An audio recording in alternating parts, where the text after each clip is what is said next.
Pourriez-vous avoir l'aimable obligeance de mettre votre téléphone sur silence? Voilà, merci.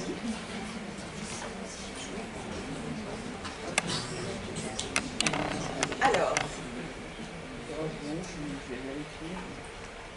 je n'apprends rien. On me dit qu'il y a encore des personnes qui arrivent.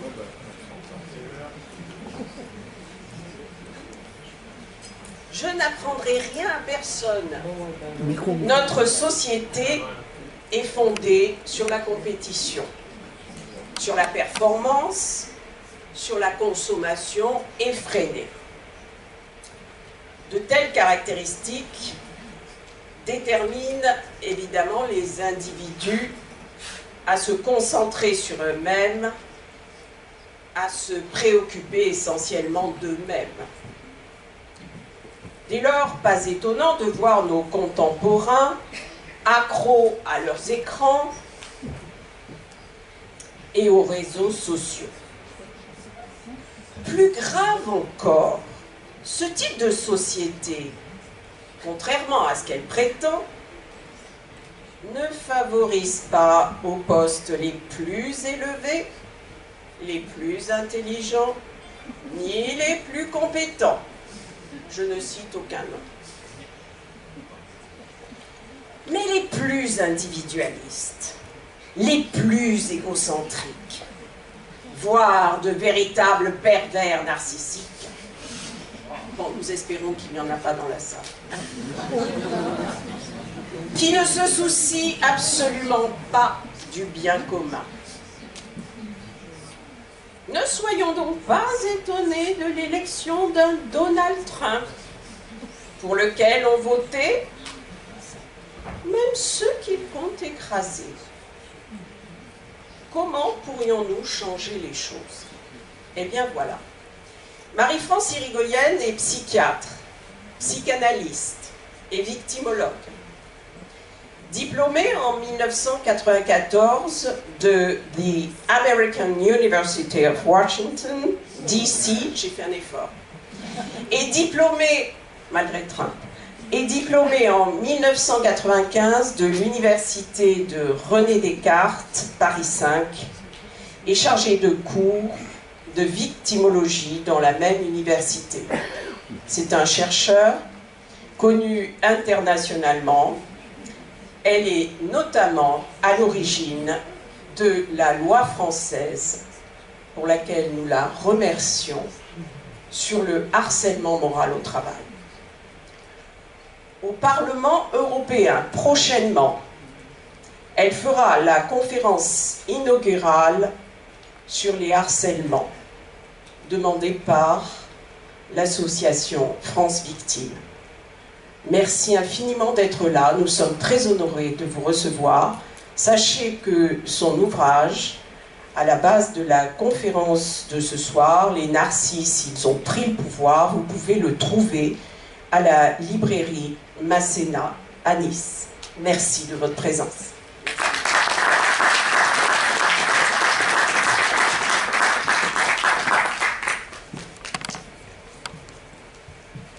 Je vous remercie, je suis ravie d'être là et de voir que vous êtes aussi nombreux, c'est très intimidant. Alors, effectivement, on m'a demandé de vous parler de ce livre, Les Narcisses, et en venant, dans le train, je me suis fait la réflexion que de tous les livres que j'ai écrits, au fond, celui-là, qui est un des seuls où il y a peu de cas cliniques,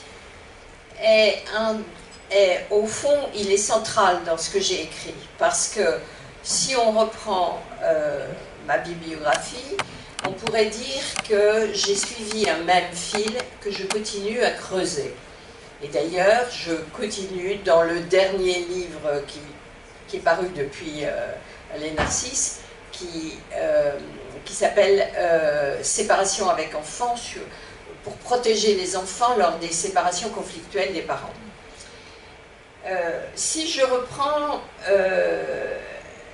l'historique, enfin l'histoire des livres que j'ai écrits. Alors je précise d'abord une chose, effectivement je suis psychiatre, je suis victimologue et j'ai beaucoup travaillé sur la violence conjugale, sur les violences en général. Dans mon premier livre, je décrivais le harcèlement moral, la violence perverse au quotidien, je décrivais un mode de relation ou un mode de violence difficile à repérer, mais qui pouvait être dramatique puisque ça pouvait aboutir à ce que j'avais appelé des meurtres psychiques. Ce livre a eu un succès considérable, traduit en, je ne sais plus, une trentaine ou cinquantaine de langues.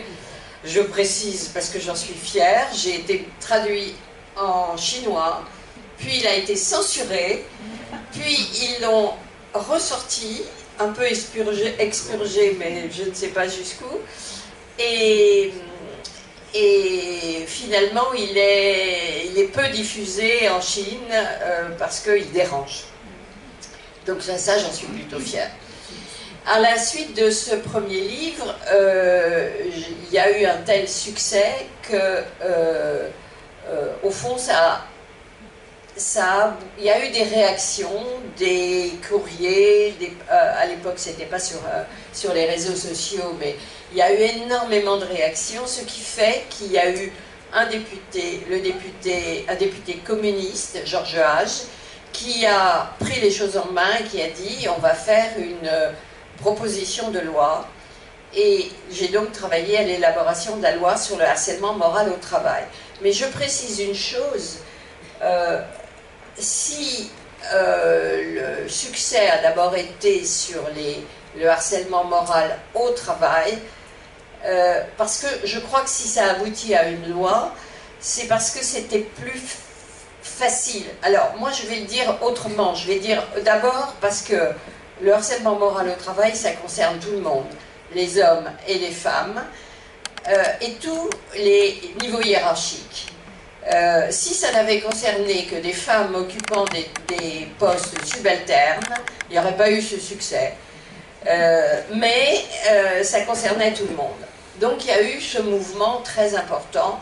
Je dois dire que j'avais été, au moment de la préparation de la loi, j'avais été très appuyée par Elisabeth Guigou, qui à l'époque était ministre du Travail après avoir été à la justice. Hein, je crois que c'est dans ce sens-là, oui, c'est même sûr. Et donc, j'ai continué. Donc ce premier livre a abouti à un autre livre sur le harcèlement moral au travail. Ça me paraissait important pour ne pas cautionner, j'avais conscience à l'époque qu'il ne fallait pas cautionner les dérives que ça pouvait entraîner. Les dérives que ça pouvait entraîner, c'est-à-dire les fausses allégations, les allégations abusives, utilisation à tort et à travers de la notion de harcèlement moral. Et c'est pas si simple, vous verrez. Ensuite, j'ai écrit un livre, Femmes sous emprise, sur la violence dans le couple, qui était déjà ce dont je parlais dans le premier livre, mais qui avait été moins mis au premier plan. Dans ce livre, je disais, c'est très bien de prendre en compte les violences faites aux femmes, mais si on veut faire de la prévention, il faut aller repérer bien plus avant et arriver à dénoncer les violences psychologiques. Je dois dire que ça a été suivi puisque j'ai participé là aussi à la loi sur la prise en compte de la violence psychologique dans le couple, et ça va plus loin puisque le titre de Femmes sous emprise, où je parlais des violences psychologiques, lors du Grenelle sur les violences faites aux femmes,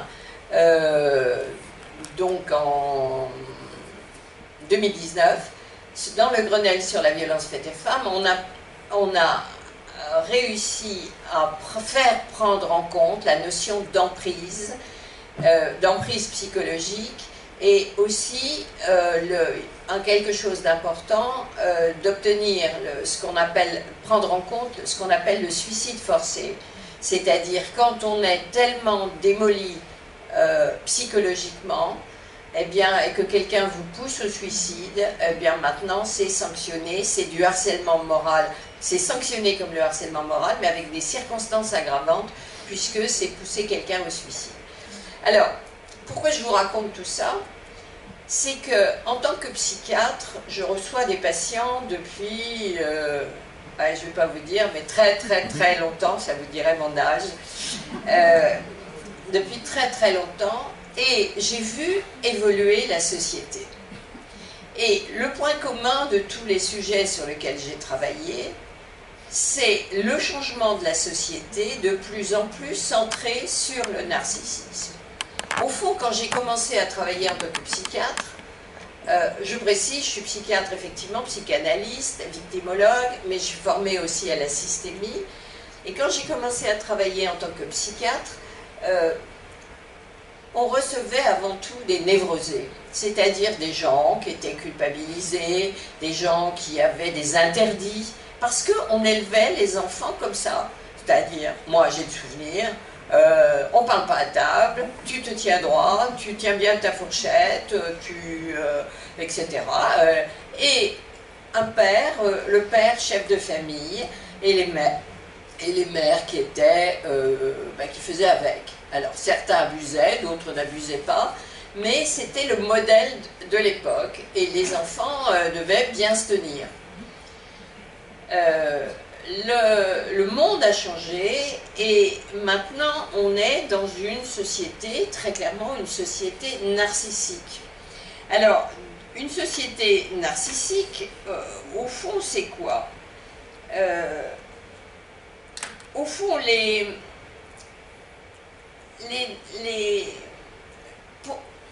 le sujet dont je vais vous parler aujourd'hui, c'est que nous sommes tous devenus plus narcissiques. Certains d'entre nous sont devenus un peu plus narcissiques, nos enfants encore plus narcissiques et nos petits-enfants complètement narcissiques, puisque un des vrais problèmes actuels, ce sont les enfants tyranniques. Mais ça, je ne vais pas vous en parler ce soir, peut-être ça fera l'occasion de revenir. Mais en fait, dans mon dernier livre sur les séparations conflictuelles, maintenant on se valorise par ses enfants et au moment des séparations, eh bien, il y a des conflits, voire des violences, pour savoir qui va obtenir la résidence de l'enfant. Et les enfants là-dedans sont au premier plan puisque les enfants sont maintenant entendus par le juge et ils disent moi je préfère aller chez papa ou moi je n'ai pas envie d'aller, etc. Bon, ça c'est une autre problématique, encore une fois on en parlera une autre fois. Alors, effectivement, l'individu moderne, si ça ne vous dérange pas, je vais m'asseoir parce que sinon je ne vais pas tenir. Alors, pardon. Ah, c'est mieux si je fais pas ça? C'est mieux pour vous, oui. Ça sera mieux pour moi. Ouais. Est-ce que vous m'entendez là? Oui. Bon.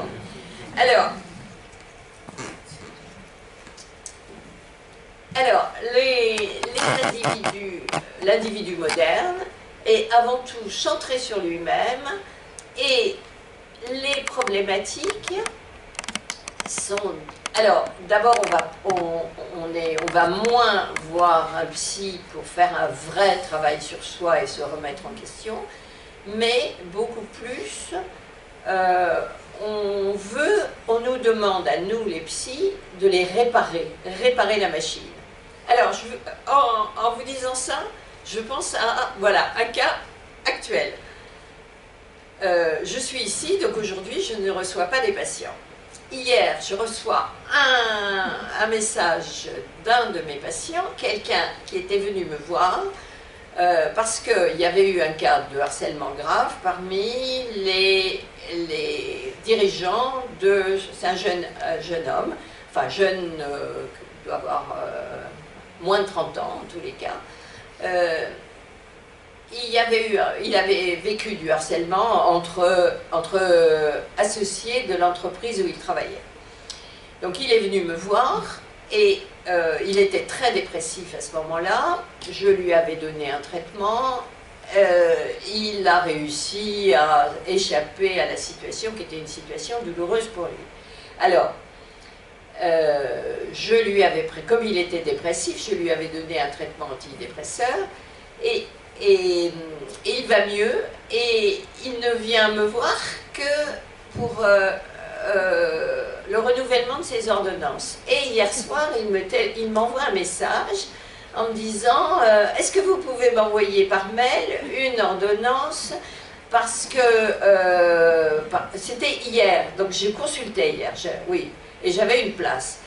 Est-ce que vous pouvez m'envoyer mon ordonnance par mail parce que je n'ai plus du médicament en question. Je lui réponds, venez me voir, j'ai justement quelqu'un qui s'est annulé, il y a une place, je peux vous voir. Ah ben je peux pas, je suis au ski. Alors je ne réponds pas, et ce matin, je reçois un autre message en me disant vous ne m'avez pas oublié, je n'ai pas reçu mon ordonnance. Alors, je lui ai envoyé, moi, un message en lui disant que j'étais un peu étonnée de son manque de considération, que je le vois en tant que psychiatre pour l'aider à aller mieux, mais que je ne suis pas un prescripteur de médicaments comme ça, que vous me demandez une ordonnance et vous ne me dites même pas si vous allez bien, si vous n'allez pas bien, simplement envoyez-moi mon ordonnance. J'ai trouvé que c'était, je ne l'ai pas dit, mais d'une goujaterie incroyable. Et finalement, il m'a envoyé un petit mot d'excuse en disant oui, mais voilà. On est un peu embarrassé que je le tacle un peu là-dessus. Alors ça, pourquoi je vous raconte ça? Parce que c'est un peu ça. Docteur, je suis déréglée, eh bien arrangez-moi parce que je suis une machine qui doit être performante. Et c'est ça. Au fond, il veut aller bien, grâce au... apparemment, avec son médicament, ça va mieux. Sauf que moi, j'appelle pas ça faire un travail sur soi. Donc, il va se faire, la prochaine fois que je le verrai, il va se faire remonter les bretelles. Alors, pourquoi ce livre? Ce livre, c'est parce que j'ai vu, avec le temps, un changement des problématiques des gens qui viennent nous voir. Changement avec les problématiques du harcèlement moral au travail, ça c'est une réalité. Et c'est pas la problématique du harcèlement moral, c'est une problématique générale du changement du monde du travail. J'ai vu des problématiques de séparation des couples, parce que c'est aussi une problématique des changements des relations que l'on a aux autres. Et j'ai vu globalement des problématiques, et ça c'est le sujet, donc je vous l'ai dit, de mon dernier livre, des problématiques dans la façon dont on élève nos enfants et petits-enfants. Et donc, ce changement de la société, nous les psychiatres, nous les psys, nous sommes au premier plan pour observer ces changements de la société. Et donc ce livre, Les Narcisses, est pratiquement plus partiellement un livre qui est plus sur le versant sociologique, de même mon dernier livre sur les séparations conflictuelles aussi, parce que ça décrit le changement de la société. Ce changement de la société, c'est important de le comprendre, parce que là aussi, je crois que c'est important de faire de la prévention. Alors, ce livre commence par un chapitre sur Donald Trump. Alors, Donald Trump, je le décris en long, en large et en détail, mais il a été écrit, ce livre a été écrit, j'ai commencé à l'écrire au moment où Donald Trump a commencé à vouloir, à parler de se présenter aux élections américaines. Alors, ce qui est intéressant, c'est que, pour ceux qui ne connaissent pas, il existe un manuel de classification des maladies mentales qui s'appelle le DSM-5, qui est un manuel de classification américain, fait par les Américains, et qui montre bien l'évolution de la psychanalyse elle-même. Je vais faire beaucoup de digressions parce que je suis désolée, c'est ma façon de faire. Je pars un peu dans tous les sens, mais au fond, je me rends compte que je suis quand même mon fil. Pourquoi j'ai commencé à parler de Donald Trump? Parce que Donald Trump est la figure extrême, caricaturale, d'un trouble que l'on voit de plus en plus, qui s'appelle le trouble de la personnalité narcissique. Alors, du coup, j'ai pris des notes parce que le trouble de la... Alors, je vous parlais du DSM. Hein, le DSM, c'est... Alors, pour faire expliquer un peu l'évolution de la psychanalyse un peu partout dans le monde.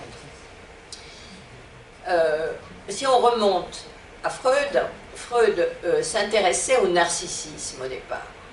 Un narcissisme normal, c'est quoi? Eh bien, un bébé au départ, ne fait pas de distinction entre lui et sa mère et le sein de sa mère. Et un bébé, au départ, est centré sur lui-même. Il est au centre du monde. Freud disait « Sa Majesté le bébé », parce qu'un bébé est au centre du monde. Normalement, la mère est disponible au début, puis la mère vit sa vie, elle va à l'extérieur, elle revient, on s'occupe du bébé, mais on n'est pas tout le temps dans la fusion avec le bébé. L'enfant apprend progressivement le monde extérieur, il le découvre progressivement, et c'est ce qu'on appelle le narcissisme secondaire, c'est-à-dire dans le narcissisme primaire, c'est une bulle, l'enfant est au centre du monde, puis il découvre le monde extérieur et il s'enrichit avec les apports du monde extérieur. Pourquoi je vous dis ça? Parce que Donald Trump, quand il s'est présenté, a été... il y a eu une opposition extrêmement forte des psychiatres américains qui ont même fait des pétitions pour qu'il n'ait pas le droit de se présenter parce qu'il présentait une pathologie psychiatrique. Le problème, c'est que tous les psychiatres américains n'étaient pas complètement d'accord parce que certains disaient « Mais oui, mais dans le monde américain, à l'époque c'était uniquement aux États-Unis, hein, c'est venu jusqu'à nous depuis, mais dans le monde américain, maintenant, il y a de plus en plus de personnes narcissiques.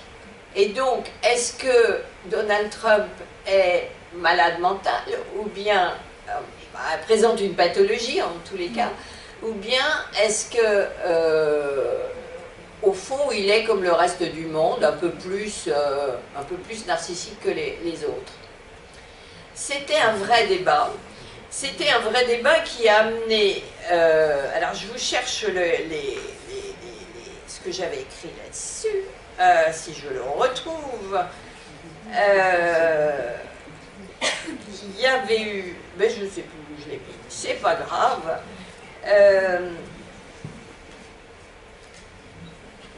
Oui, il y avait eu, c'était ça que je cherchais, des procédures d'incapacité qui avaient été demandées par des psychiatres. Et il y a un livre qui s'appelle The Dangerous Case of Donald Trump, qui a été écrit où 27 psys américains, en 2017, avaient demandé une procédure d'incapacité. Donc il a été élu en 2017, mais il y a eu 1000 citoyens, 1000 psychiatres, 1000 thérapeutes américains qui avaient fait une pétition contre l'arrivée de Donald Trump en raison de sa pathologie. Mais ils n'ont pas pu aller jusqu'au bout à cause de ce qu'on appelle la règle Dollwater. C'était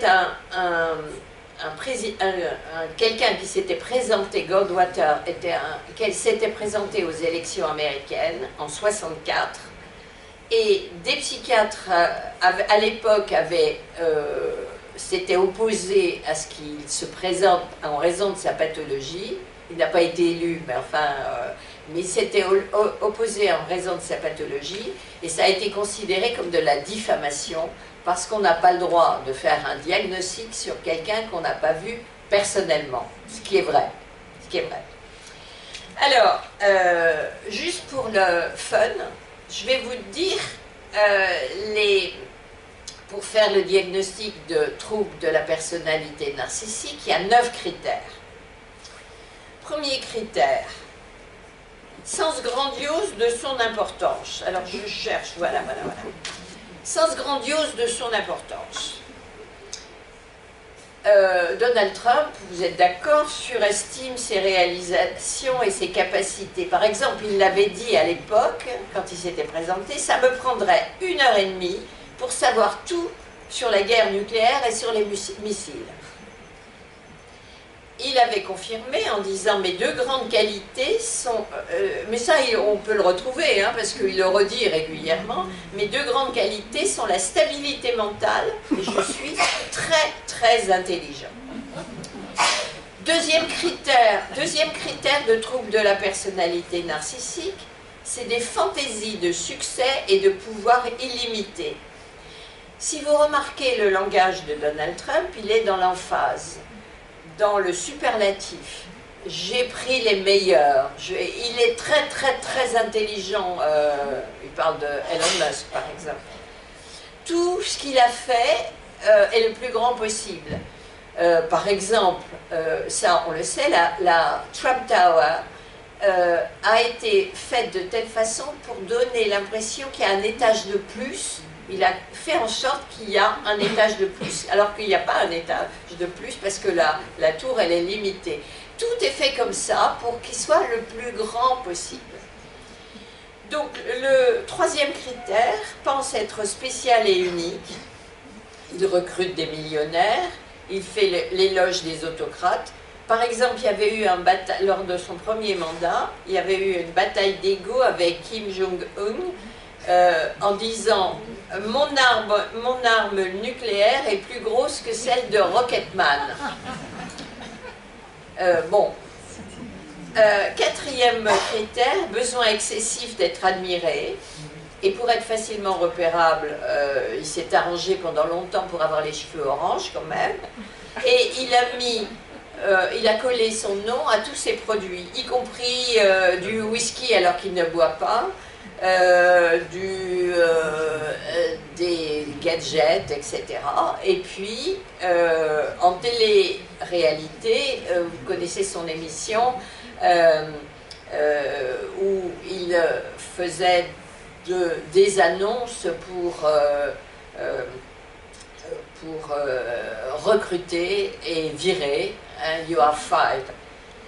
Cinquième critère, pense que tout lui est dû. Alors il disait par exemple, comme il a été établi par un certain nombre d'experts, j'ai le droit absolu de me gracier moi-même. C'était à propos de l'enquête sur les ingérences russes. Donc il se penche au-dessus des lois et il fait des crises s'il n'a pas ce qu'il veut. Sixième critère, il exploite l'autre. Il l'utilise pour parvenir à ses fins et il a recruté les meilleurs, les plus performants, ceux qui lui paraissaient les meilleurs, et puis dès qu'ils ne sont pas en admiration devant lui, il les vire. You are fired. Septième critère, manque d'empathie.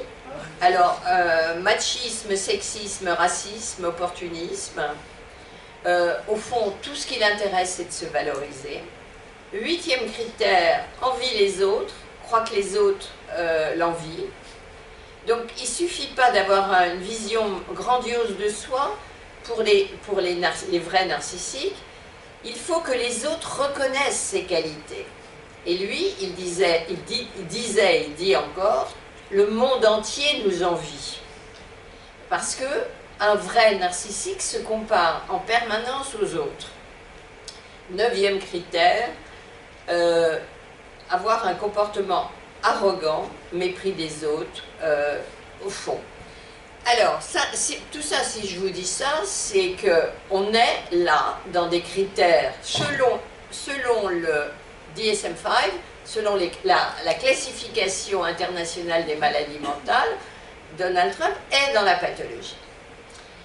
Mais, effectivement, à notre époque, on peut être un grand narcisse et être le président d'un grand pays.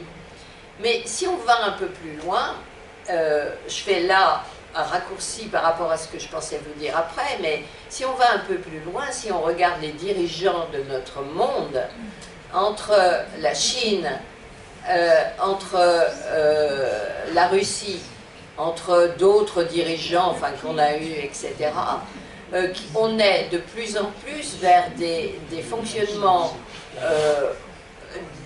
de la tyrannie en quelque sorte et des grands narcisses.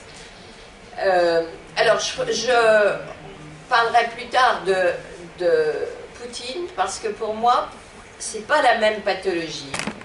On est dans la pathologie mais c'est pas la même entre Donald Trump et Poutine. Poutine pour moi est un vrai pervers narcissique. Un vrai pervers narcissique parce que la différence de Trump, oui, je vous ai dit que je digressais, mais je continue à digresser. Mais la différence entre Trump et Poutine, c'est que Trump est quelqu'un d'impulsif. Parce qu'il y a eu un doute, un moment sur est-ce qu'il n'aurait pas un trouble d'attention. Bon, mais il est plus narcissique que... on peut avoir les deux, hein, d'ailleurs. Donc, Trump est avant tout un impulsif qui ne supporte pas la frustration et qui réagit de façon un peu excessive à chaque fois. Et bien sûr, ils ont l'un et l'autre un point commun, c'est qu'ils ne reconnaissent pas leurs erreurs. Mais Poutine est quelqu'un qui est beaucoup plus stratège. Il est capable de préparer très longtemps à l'avance quelque chose pour parvenir à ses buts. Et c'est ce qu'on a vu, bon, on va pas faire de la politique là, mais c'est ce qu'on a vu dans les différentes interventions qu'il y a pu voir, en particulier comment la guerre d'Ukraine a été préparée bien avant et comment là on va à l'étape d'après. C'est-à-dire que le problème, c'est que Donald Trump n'est pas si intelligent que ça, quoi qu'il dise qu'il est le plus intelligent, etc.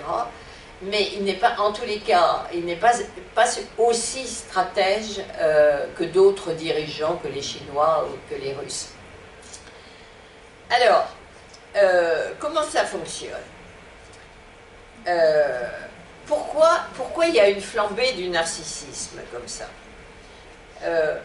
Au fond, on a vu apparaître un changement. Alors, si je reviens à la psychanalyse, j'avais fait digression, mais si je reviens à la psychanalyse, Freud s'intéressait au départ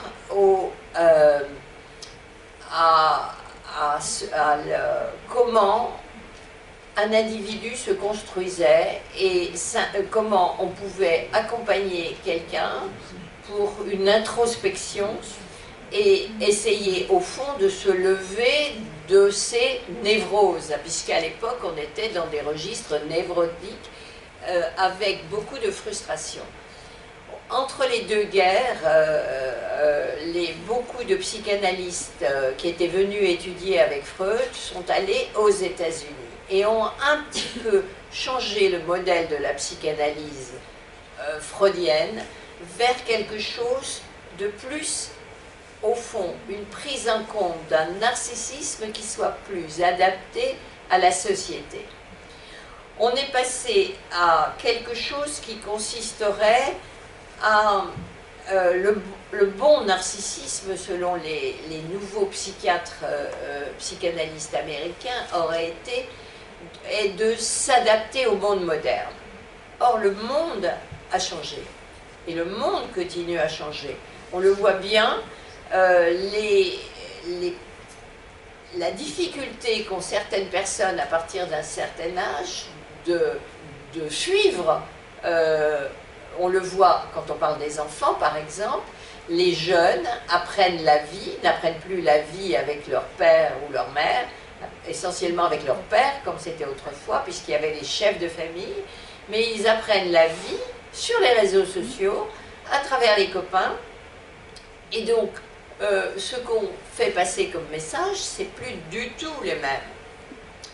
Donc notre société moderne de performance et de consommation a centré les individus sur eux-mêmes et les a changés. Ce que nous, les psys, nous avons observé, au fond, ce que les psychiatres sont des bons observateurs sociaux, puisqu'on écoute des gens qui nous racontent les mêmes choses, qui, au fond, on voit l'évolution des personnes à travers l'évolution de tout ce que l'on peut, de tout ce qui apparaît. C'est comme ça que j'avais au départ parlé de harcèlement moral, et c'est comme ça qu'on a vu des personnes qui s'adaptaient tant bien que mal au monde du travail, et qui... le monde du travail a changé et les gens ont été obligés de s'adapter. Sauf qu'on a de plus en plus l'impression de pédaler, de pédaler, de pédaler et de jamais être tout à fait adapté. Quand mon premier livre est sorti, en 98, sont sortis 2 autres livres importants qui étaient pour moi des livres essentiels.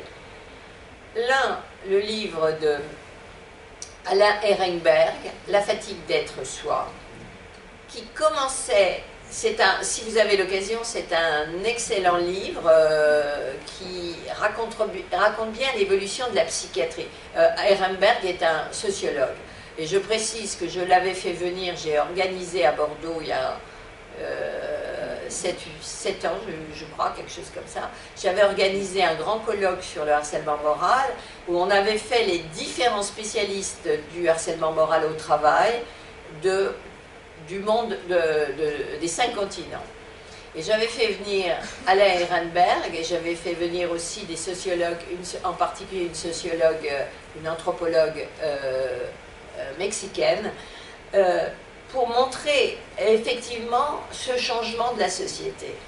Ce n'est pas les humains qui ont changé, qui ont amené le harcèlement, c'est le changement de la société qui a amené les dérives de certains humains et la fragilité d'autres humains. Au fond, ce qui est quand même intéressant, c'est que on pourrait dire ça va bien. En ce moment, il y a un certain nombre, il y a une mode du narcissisme. Si vous allez sur les réseaux sociaux, on vous dit soyez plus narcissique. Je ne suis pas du tout d'accord avec ça, parce que au fond, on essaie de vous dire soyez plus performant, soyez plus sûr de vous, montrez une meilleure image de vous, et tout ira mieux pour vous. Et moi, je dis souvent, je suis souvent à contre-pied, mais je dis souvent à mes patients, apprenez à être plus modeste. Si vous acceptez que vous n'êtes pas le meilleur, si vous acceptez que vous êtes moyen, personne n'a envie d'être moyen, mais pourtant, si vous acceptez que vous avez des qualités, mais vous avez des défauts, tout ça, ça fait quelqu'un de normal. Et si vous acceptez ça, vous allez moins vous mettre la pression. Vous allez moins vous mettre en difficulté. Parce que le problème, c'est que cette demande de narcissisme à notre époque, ça vise les problématiques narcissiques font pardon, je vais me servir un verre d'eau, amènent au fond des gens qui sont ça touche au fond des personnes qui sont en déficit de narcissisme. C'est parce que je ne suis pas ce que je pense que je devrais être que je suis obligée d'en rajouter, puisque je suis minable au fond, je le sens bien, je ne suis pas glorieux. Donc, je suis obligée de faire semblant, je suis obligée de me mettre en avant, je suis obligée sur les réseaux sociaux de m'afficher comme au premier plan. Alors, dans le livre Les Narcisses, je reprends la biographie, je vais vous épargner ça parce que sinon on y sera encore demain matin. Je reprends la biographie de Donald Trump qui montre quoi, qu'est-ce qui s'est passé. Juste brièvement, son grand-père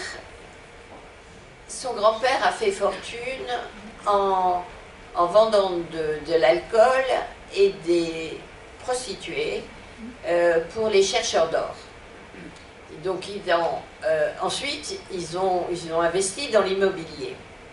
Le père de Donald Trump a donc centré sa fortune sur l'immobilier. La mère de Donald Trump est une réfugiée qui vient de Grande-Bretagne et qui était complètement... Non, pardon, je dis une bêtise, allemande. J'ai dit une bêtise. Non, c'est le père qui est allemand, le grand-père, qui s'appelait pas Trump, qui s'appelait Dump, je ne sais plus comment, est allemand. Mais la mère de Donald Trump est donc était une admiration de la reine. Et d'ailleurs, si on voit, Donald Trump a tout fait pour se faire inviter par la reine d'Angleterre. C'était son fantasme. Mais quand Donald Trump était petit, elle a été hospitalisée et le père avait annoncé aux enfants que votre mère va peut-être mourir, alors il faut vous y faire. Bon, elle n'est pas morte, mais elle est restée à la maison et ce qui s'est passé, c'est que Donald Trump, très vite, a été un enfant, ce qu'on appelle un bully. Un bully, le bully c'est un harceleur, c'est un petit brute. Et Donald Trump était un bully, et tellement un bully, il a fait tellement de bêtises que quand il avait 12 ans, son père l'a mis dans une pension militaire où il a appris à se battre avec les poings. Et dans cette pension militaire, au fond, il a appris à mentir, à tricher, etc. Et par la suite, au fond, il a été humilié un certain nombre de fois parce qu'il avait vous voyez comment il avait une telle allure qu'il n'était pas accepté dans la bonne société américaine. Et donc ça, il l'a très mal supporté. Et par exemple, il n'a jamais pu se faire inviter être membre d'aucun club de golf normal. Et du coup, il a créé ses propres golfs. Et il est même allé en acheter, je crois qu'il en a un en Écosse aussi, puisqu'il était accepté nulle part. Au fond, c'est parce qu'on sait qu'on n'est pas à la hauteur, qu'on va donner une fausse image de soi et qu'on va se mettre en avant sur les réseaux sociaux. Alors, dans le monde actuel, pour exister socialement et professionnellement, il faut aller vite, il faut performer, il faut se mettre en avant sur les réseaux sociaux et se placer au-dessus des autres. C'est un monde qui glorifie l'individualisme et pas du tout la solidarité. Les individus sont de plus en plus centrés sur eux-mêmes. Et donc, tout ça, ce monde-là, vient accentuer les traits narcissiques que nous avons tous plus ou moins en fonction de notre histoire de vie. Le système, le monde capitaliste nécessite en permanence de la croissance. Il faut du toujours plus. Ce monde du toujours plus, il va s'arrêter où? Alors bien sûr, on parle actuellement de décroissance, on parle de certaines choses, mais dans la réalité quand même, ce que l'on voit dans les pathologies des jeunes, c'est de plus en plus d'isolement. Alors je précise, j'ai écrit aussi un livre sur la solitude, mais il était un peu en avance et il n'a pas eu autant de succès que les autres. Et d'ailleurs, il était tellement en avance qu'on m'a demandé de le rééditer, mais de le remettre à jour, ce que je n'ai pas eu le temps de faire. Mais c'est vrai que dans ce monde narcissique, on est de plus en plus seul, on est de plus en plus isolé, et ça s'est nettement aggravé depuis le confinement. Alors, c'est un monde difficile où seuls les plus performants sont retenus, et ceux qui ne sont pas aussi performants souffrent d'une chute d'estime de soi, et ils se sentent humiliés et méprisés par les élites politiques et économiques. On l'a vu avec les Gilets jaunes, par exemple. Parce que dans notre société narcissique, un narcisse passe son temps à se comparer aux autres. Or, on trouve toujours plus intelligent, plus riche, plus. On trouve toujours quelqu'un qui a quelque chose de plus que vous. Et donc, si on passe son temps à se comparer aux autres et qu'on ne s'accepte pas tel que l'on est, eh bien, on est en grande souffrance. Alors, parmi les pathologies narcissiques, je vous ai parlé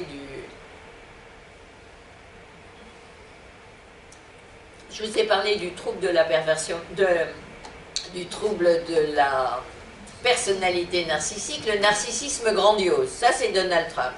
C'est un premier type de trouble de la personnalité narcissique. Il y a un autre trouble de la personnalité narcissique, c'est la perversion narcissique. Alors, il y a eu beaucoup de discussions quand j'ai écrit mon livre, le premier livre sur la perversion narcissique.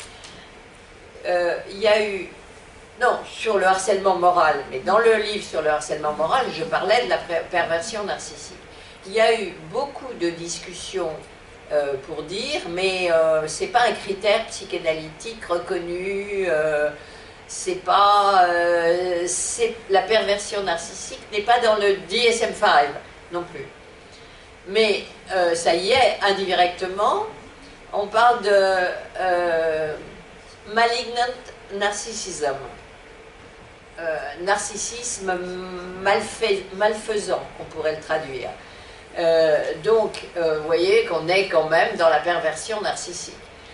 Alors, ce qui est intéressant, c'est que ce sujet sur la perversion narcissique, et ça c'est une autre digression et j'en parle pas là-dedans, il y a un sociologue qui s'appelle Marc Joly, qui a écrit un livre de sociologie, c'est un chercheur au CNRS, il a écrit un livre qui doit faire 600 pages, ou un peu plus, et où il parle de la perversion narcissique, une étude sociologique. Et ce qu'il raconte, c'est que ce que je décrivais dans mon premier livre, où je décrivais essentiellement des problématiques dans les couples, et j'en reparlais après dans Femmes sous emprise, c'est qu'il y a un autre changement qui est apparu, c'est le changement entre la montée en puissance des femmes.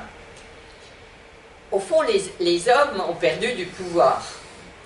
Les femmes maintenant travaillent. Ça, on sait qu'elles sont plus diplômées que les hommes, statistiquement. Elles font plus souvent des études supérieures, mais quand elles arrivent dans le monde du travail, singulièrement, la plupart des dirigeants sont des hommes. La plupart des dirigeants sont plutôt des hommes narcissiques. Je parle là, on ne parle même plus des politiques, on parle des dirigeants des grandes entreprises. Et que toutes les études qui ont été faites ont montré que globalement, les hommes sont plus narcissiques que les femmes. Alors les Américains ont fait beaucoup de recherches là-dessus, et ça on sait que globalement, statistiquement, les hommes sont plus narcissiques que les femmes. Pourquoi les hommes sont... Alors moi, mon hypothèse, si les hommes sont plus narcissiques que les femmes, c'est parce que, globalement, ils ont le pouvoir. Alors, exception sur certains traits du narcissisme concernant l'apparence, les femmes sont aussi narcissiques que les hommes. Pas forcément, puisqu'on les valorise, on les a mis à ces places-là, d'être belle, sois belle et tais-toi, en gros. Donc, alors, ce changement de la société a amené un changement dans les couples et a amené un changement dans les familles. D'où mon dernier livre sur les séparations conflictuelles, où maintenant les pères réclament la résidence des enfants et les mères s'accrochent aux enfants pour vouloir garder, on va dire, une égalité de pouvoir. Donc on voit bien que toutes ces problématiques narcissiques sont des problématiques de pouvoir.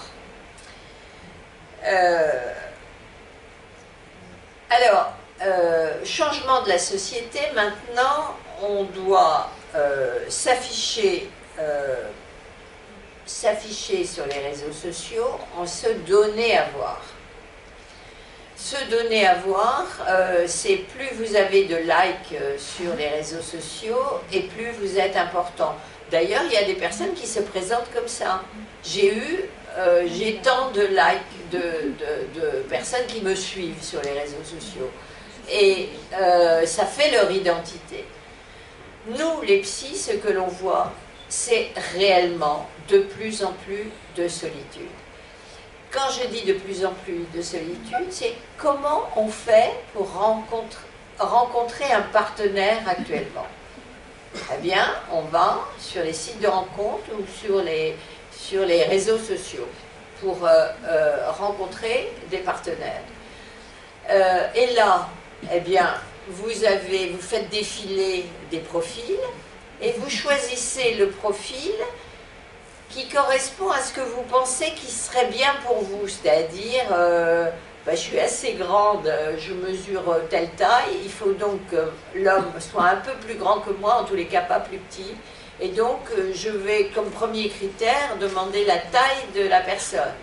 Qu'est-ce qu'il a comme niveau socio-culturel? Est-ce qu'il est bac plus 3 ou bac plus beaucoup plus? Ce que l'on voit, et ça c'est quelque chose que je vois par mes patientes, c'est qu'une femme qui est très diplômée a beaucoup plus de mal à rencontrer un partenaire. Parce qu'elle fait peur aux hommes. J'ai une patiente qui est magistrate, mais très haut magistrat. Elle me dit, ah non mais moi je dis jamais ce que je fais. Je leur dis oui, quand je rencontre quelqu'un, je dis je suis juriste, je reste dans le vague. Mais parce qu'elle dit sinon à chaque fois que je l'ai dit, eh ben on me dit on me suit pas quoi, ça marche pas. Et c'est vrai, une autre patiente qui Sciences Po, elle dit je travaille dans une grande école. Elle ne va pas dire que ce qu'elle fait à Sciences Po, parce que sinon elle est grillée. Alors il y a d'autres, alors on a un autre mouvement qui apparaît, mais c'est ça qui est intéressant de voir ça au niveau de la société, c'est des femmes qui deviennent narcissiques et qui, elles, se mettent en avant. Ça monte. C'est pas encore partout, mais c'est pas dans tous les milieux. Mais ça apparaît. Un petit peu là aussi, parce qu'elles ont été si peu entendues pendant longtemps, que certaines en rajoutent. Donc vous voyez, c'est quand même intéressant de replacer les pathologies des problèmes, des pathologies de nos patients, c'est intéressant de les replacer dans un contexte de société.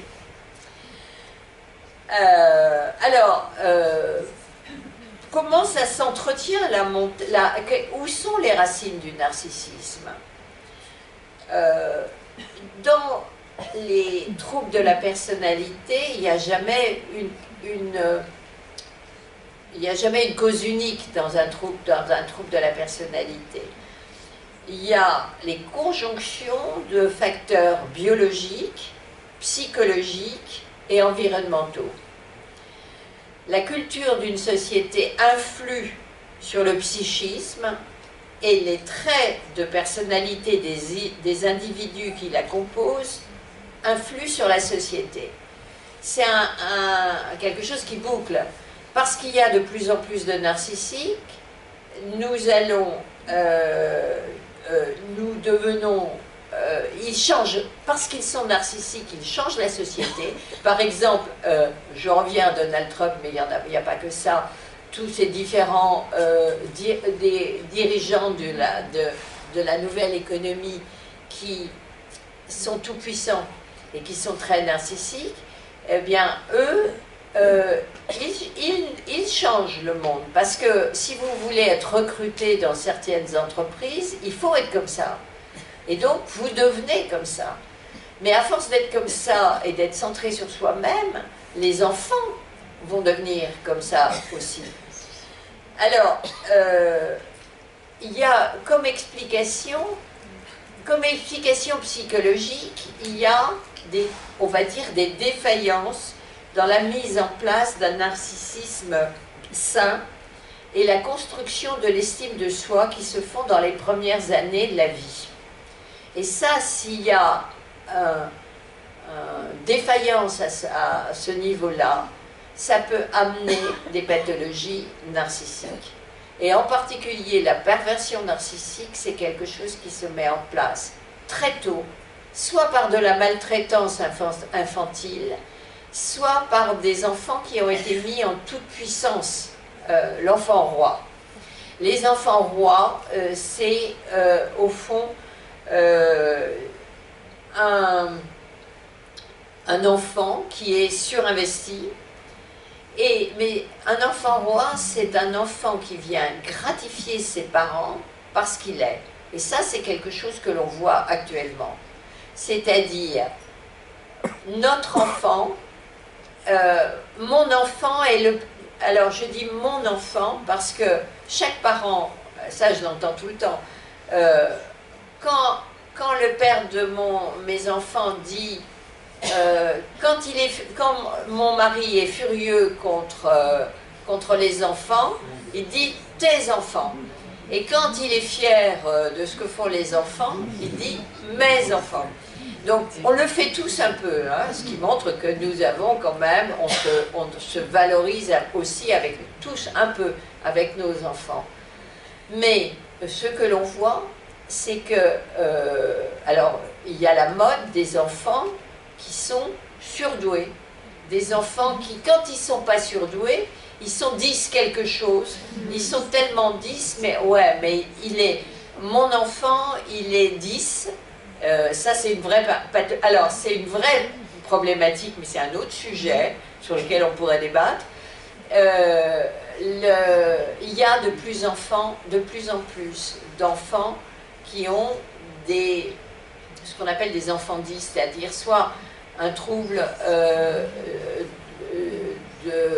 d'attention, soit un trouble TDA, les troubles du spectre de l'autisme, ou des choses comme ça. Mais il y a des éléments qui sont des éléments biologiques, mais il y a aussi des éléments, d'abord parce qu'on les repérait moins avant, mais c'est aussi parce que ces enfants-là, on les monte en épingle. Alors c'est ce qu'Elon Musk raconte. Elon Musk se vante d'être autiste, mais de haut niveau. Et bon, ça c'est un autre sujet, mais ce que j'essaie de dire, c'est que beaucoup de parents maintenant se valorisent à travers leurs enfants. Alors, il y a un autre changement qui est que les enfants, on leur fait faire beaucoup de choses, on les bourre d'activités, on leur fait prendre des cours particuliers quand on a les moyens, on fait en sorte que notre enfant, à défaut que moi je sois le meilleur, eh bien mon enfant, je veux qu'il soit le meilleur. Et donc on pousse les enfants, et on pousse les enfants à la performance et à la rivalité. Alors, le monde moderne, avec les avancées technologiques et la mondialisation, ont modifié nos limites et nous encourage à des rêves grandioses d'omnipotence. C'est-à-dire, là, aux États-Unis, là encore, on a des personnes qui veulent devenir immortelles. Et qui font tout ce qu'il faut, cryogénisation ou je ne sais quoi, ou bien aller avoir le plus aller sur la Lune ou sur, etc., la conquête spatiale, mais c'est au-delà de ça, c'est pas forcément pour le bien de l'humanité, c'est pour être celui qui a fait le truc le plus grandiose. Alors, il y a un philosophe que j'aimais beaucoup et qui est décédé il y a quelques années, qui est Zygmunt Bauman. Je ne sais pas si vous connaissez, il a écrit des livres que j'ai trouvés merveilleux sur la société liquide. On est dans une société de l'éphémère. Ce qui compte, ce n'est pas ce qui va se passer dans la suite, et d'ailleurs, quand on parle de la protection de la planète, c'est ce qui va se passer dans la suite. Mais non, c'est pas ça qui compte. Ce qui compte, c'est ce qui se passe tout de suite. C'est ce que je vais mettre sur les réseaux sociaux. Et donc, Zygmunt Bauman a écrit des livres, je l'ai dit, sur la société narcissique, sur l'amour liquide, la société liquide, l'amour liquide, etc. Montrant à quel point tout vous glisse entre les doigts et que, au fond, on ne construit rien sur l'avenir. On a du mal, quand on est trop narcissique, on se met tellement en avant que, au fond, ce qui importe, c'est l'instant. D'ailleurs, on voit ces gens qui se prennent en photo, le nombre de personnes qui tombent des falaises en se faisant un selfie. Hein. C'est quand même... pour faire la photo, il y a eu quelqu'un qui avait fait les statistiques de nombre des personnes qui étaient mortes parce qu'elles avaient chuté en faisant un selfie. Mais quelquefois, il arrive d'aller dîner et de voir les gens qui font des photos de leur repas, font des photos de tout et ne voient même pas le paysage. Donc c'est le monde,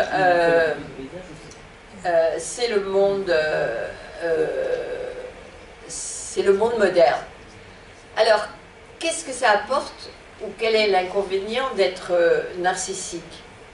Au départ, quelqu'un qui est narcissique s'estime supérieur aux autres, il se met en avant sur les réseaux sociaux, et ils font la propagande d'eux-mêmes. Et au départ, ça paie. Parce que ça paie vraiment. Quel que soit ce que vous faites, il faut faire votre CV, refaire votre CV, vous relancez vos contacts et vous montrer sur les réseaux sociaux. Alors l'idéal pour progresser dans ce monde moderne, c'est de poster des sujets qui vont être débattus et ça va tourner en boucle et à partir de là, on va être célèbre. Et donc du coup on sera plus heureux pour autant. Pas plus heureux pour autant.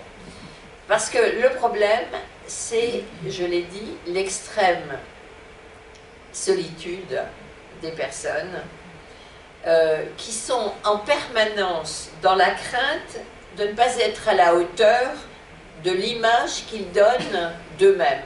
C'est-à-dire, c'est un cercle vicieux.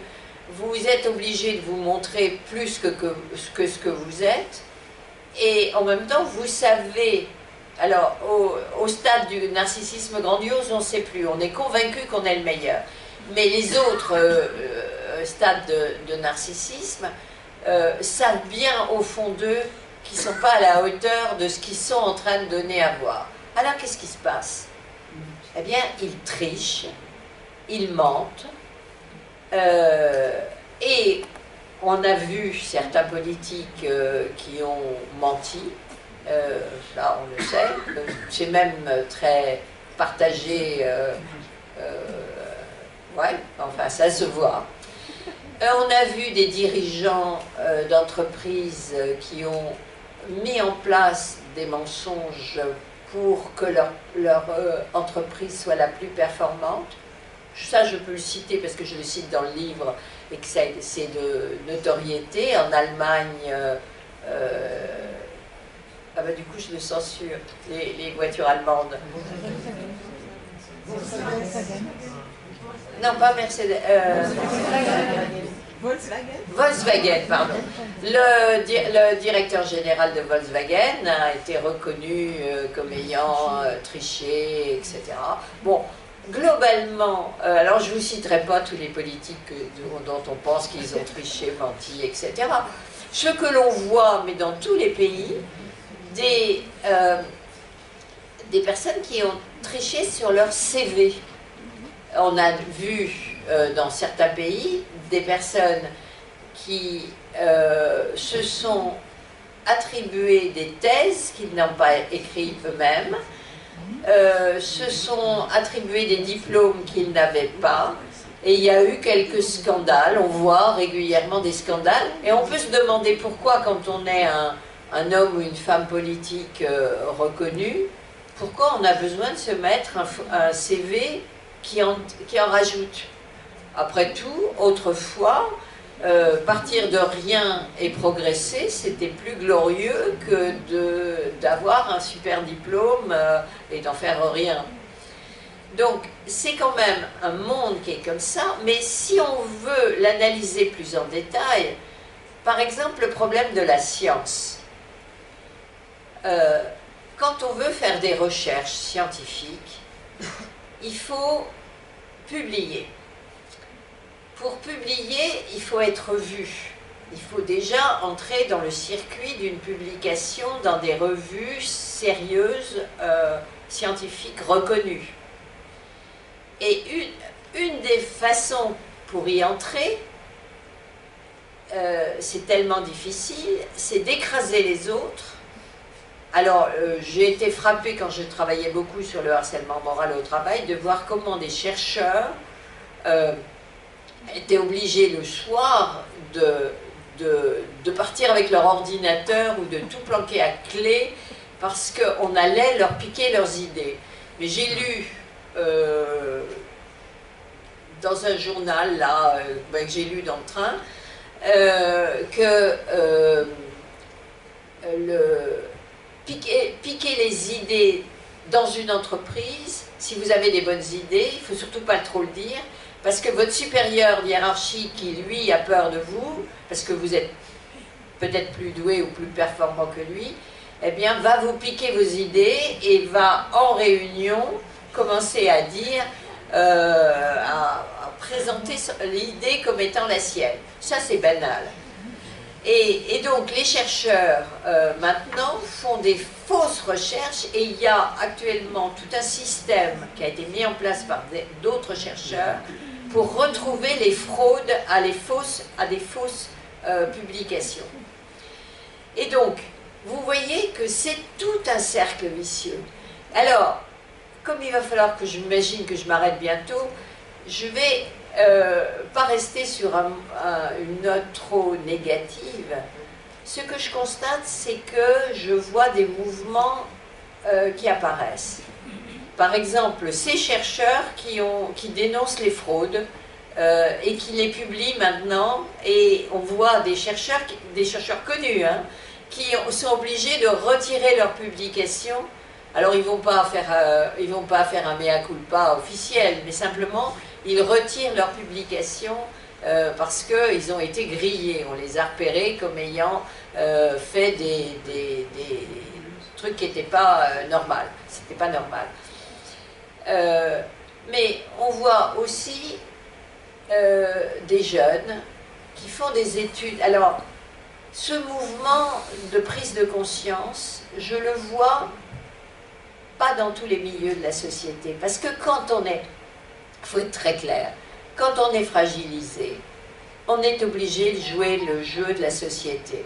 Et jouer le jeu de la société, c'est se mettre en avant sur les réseaux sociaux, même si c'est pour publier n'importe quoi, des trucs pas intéressants, mais se montrer. Parce qu'on a besoin d'exister. On est obligé de... Alors j'ai eu l'occasion de parler il y a très peu de temps, il y a quelques semaines, avec un footballeur, et je disais, mais je ne comprends pas pourquoi les footballeurs, ceux qui sont connus, ils s'habillent de façon aussi excentrique pour aller juste se présenter. Ils sont obligés de se présenter comme des stars, des stars du showbiz. Et ce footballeur me disait, mais vous savez, ils sont blacks, ils sont rien au départ, et comme il y a du racisme dans le sport, eh bien, pour essayer de se distinguer des autres, parce qu'un black, c'est comme un noir ou un autre, c'est pareil, eh bien, ils sont obligés de se distinguer des autres par de l'excentricité. Ça veut dire qu'on est dans un cercle vicieux d'excentricité. Alors, il y a des jeunes, actuellement, plutôt cultivés, qui ont beaucoup réfléchi à ce qu'ils veulent faire et qui ont de grandes ambitions et qui disent non. Par exemple, ils ont fait une grande école prestigieuse et ils disent, moi je veux bien, mais je ne veux pas jouer le jeu jusqu'au bout. Je ne veux pas accepter n'importe quoi. Je ne veux pas être obligé d'être dans l'ultra-performance. Je ne veux pas dégommer les autres pour... je ne veux pas accepter les tricheries d'une entreprise. Alors il y a, mais ça c'est encore un autre sujet, j'ai pas mal travaillé avec des lanceurs d'alerte qui justement étaient choqués de voir... au fond, si je travaille pour telle entreprise, je dois cautionner des trucs dont je sais que c'est pas clair, c'est pas acceptable. Et sinon, je perds mon job. Eh bien, on voit actuellement des jeunes qui préfèrent perdre leur job. Mais, encore une fois, c'est biaisé, parce que les jeunes en question sont plutôt des jeunes qui ont des bons diplômes, et quelquefois une famille derrière qui peut les soutenir, et donc ils peuvent s'opposer à tout ça. Moi, ce que je trouve quand même, c'est que globalement, je trouve que quand même, globalement, nous sommes plutôt des moutons, et nous jouons le jeu du monde moderne. Alors, ça change un peu. Ça change un peu, mais jusqu'où ça va se passer? Alors, quand il y a trop de scandales, alors, paradoxalement, je pense que le deuxième mandat de Donald Trump va peut-être réveiller un peu... il est tellement caricatural. Oui, finalement, je vais le trouver génial.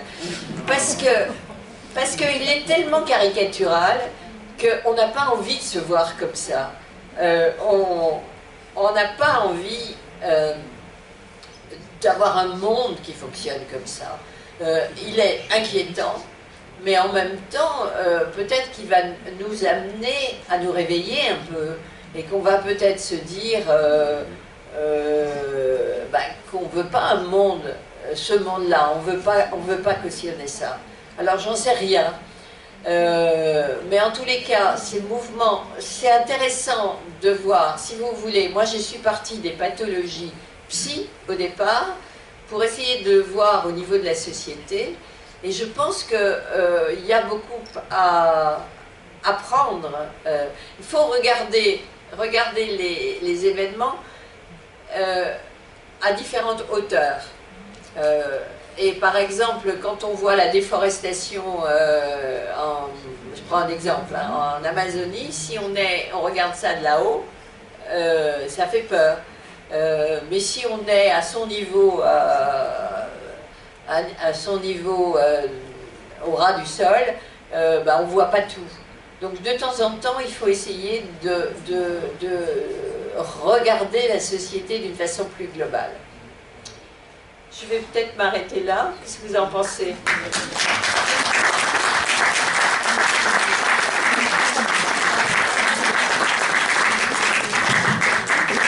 Bien, on va ouvrir le débat. Ce n'est pas une consultation, hein, c'est un débat. À qui va prendre la parole?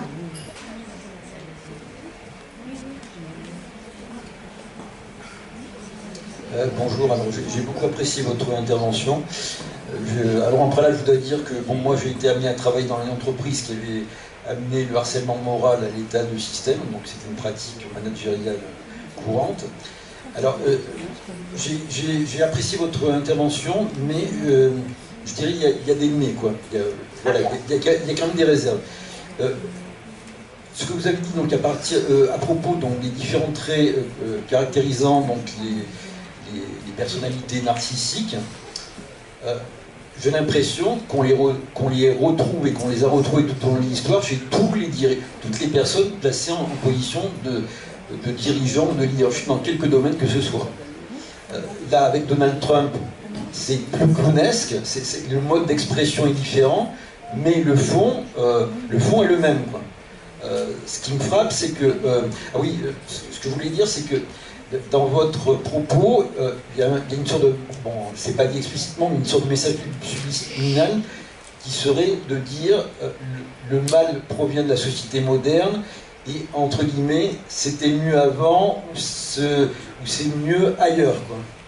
Et là, par contre, j'ai de forts doutes, parce que quand on remonte, on va dire, à la plus haute antiquité, toutes les mythologies, tous les récits, les personnalités qui sont mises en avant, c'est tous des psychopathes et des sociopathes. Et ça, que ce soit dans la mythologie gréco-latine, dans l'Iliade, l'Odyssée, la Bible, l'Ancien Testament, le Nouveau Testament, le Coran, les textes d'autres civilisations, y compris dans la description des animaux, dans la classification des animaux, les animaux qui sont valorisés, c'est les animaux psychopathes et sociopathes par rapport aux autres animaux. Voilà, donc ma question c'est de dire, est-ce qu'il ne faudrait pas mieux partir du principe, plutôt que de dire que les psychopathes et les sociopathes ce sont les autres, qu'on est tous à des degrés divers, des psychopathes de basse, de moyenne et de haute ou de haute intensité pour les plus minoritaires, et qui, alors par un phénomène, on va dire, récurrent, amènent aux positions de responsabilité ou permettent l'accès aux positions de responsabilité des psychopathes et des sociopathes de haute intensité, et de dire, partant de ce constat, est-ce qu'il ne vaut pas mieux développer chez les psychopathes de basse et de moyenne intensité, qu'on est à peu près tous, des moyens de se prémunir personnellement et collectivement par rapport aux psychopathes et sociopathes de haute intensité qui occupent les positions de pouvoir dans tous les cas? Alors, votre question... Non, je vais répondre tout de suite parce que, bon, votre question, votre remarque me paraît intéressante parce que, d'abord, il faut faire une distinction entre psychopathe, sociopathe. Pour ceux qui ne savent pas, la psychopathie est un terme psychiatrique qui était dans le DSM-5, mais qui a été transformé parce que c'était trop stigmatisant, a été changé en sociopathe dans la dernière édition du DSM. Et ce sont des individus qui n'ont aucune valeur morale et qui pratiquent, on va dire, font des trichent, mentent et surtout agressent les autres, sont violents visiblement, alors que les pervers narcissiques ne sont pas violents visiblement, ils sont beaucoup plus manipulateurs et séducteurs. Alors, pour votre remarque, est-ce que, par rapport à ce que vous disiez sur j'ai pas dit que c'était mieux avant. Ce que je dis, c'est que des personnes fonctionnant comme ça, il y en a toujours eu. Effectivement, si on reprend la mythologie ou si on reprend toute l'histoire en général, on en trouve à tous les niveaux. Mais simplement, avec les transformations des nouvelles technologies, les réseaux sociaux, le fait que l'information circule très très vite et se diffuse très très vite, au fond, ça se répand beaucoup plus vite.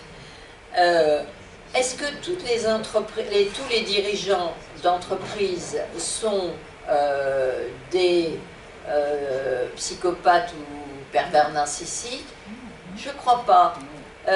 D'abord parce que j'en vois beaucoup plus dans les petites entreprises et moyennes entreprises. Il y a actuellement un certain nombre d'entreprises qui axent leur image sur les bonnes pratiques, sur le respect de l'autre, sur les bonnes valeurs en général. Et ça, on en voit de plus en plus. Je pense aussi, par exemple, à ceux, vous allez m'aider, je ne sais plus son nom, l'ancien dirigeant de Danone. Je ne sais pas si vous vous souvenez de son nom. Non, pas lui, c'est son successeur. Son successeur, il a été déplacé, poussé de côté par les actionnaires qui estimaient que ses valeurs sociales coûtaient trop d'argent pour l'entreprise et il a été mis de côté pour des raisons de performance. Vous allez rechercher son nom, c'est celui qui a remplacé Ribou et qui est quelqu'un d'extraordinaire avec des vraies valeurs. Bon, voilà.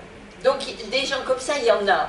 Mais effectivement, à un certain niveau de très grandes entreprises, eh bien, vous êtes rattrapé par la nécessité de la performance. Et donc, ça ne...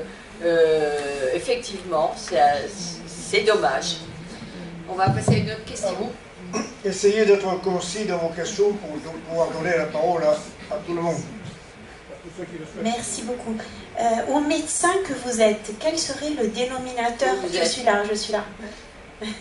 Ah, pardon. D'accord. Au médecin que vous êtes, voyez-vous un dénominateur commun aux différentes victimes? Et après, s'il vous plaît, peut-être un mot sur les sanctions contre les harceleurs. On en a parlé très peu au tout début. Est-ce que, à votre avis, on est à un niveau satisfaisant pour que ces faits ne se reproduisent pas au niveau des sanctions aux harceleurs? Merci. Alors, moi, ce qui me paraît important, si on parle du harcèlement moral au travail, du harcèlement moral en général, si on en parle, c'est que l'avantage des lois, c'est que ça oblige à la prévention. Normalement, il y a une obligation de prévention des risques psychosociaux qui est effectivement sanctionnée et sanctionnable pour les grandes entreprises, au-dessus d'un certain nombre de salariés, mais qui a amené aussi un changement dans les comportements. Il y a des comportements qui étaient possibles autrefois et qui maintenant sont sanctionnés. Alors, la loi, si vous voulez, quand on a travaillé sur le harcèlement moral, il fallait une définition qui ne porte pas sur des comportements, vous ne pouvez pas dire le type de comportement qui était sanctionnable, mais parce que c'était un piège, parce que si on faisait une liste des comportements abusifs, c'était sans fin et on aurait toujours trouvé d'autres comportements. Donc, la loi précise bien des agissements qui ont pour objet ou pour effet une atteinte à la dignité. Alors, ce qui est important, atteinte à la santé physique ou mentale et atteinte à la dignité. Ce qui est intéressant du côté des victimes, c'est vraiment que soit pris en compte la dignité, parce que c'est une atteinte à la personne. C'est pas la même chose de rudoyer quelqu'un parce qu'il y a du stress et qu'on est débordé, et d'attaquer. Le harcèlement, c'est attaquer quelqu'un intimement dans sa fragilité. C'est-à-dire attaquer le truc qu'on ne peut pas changer.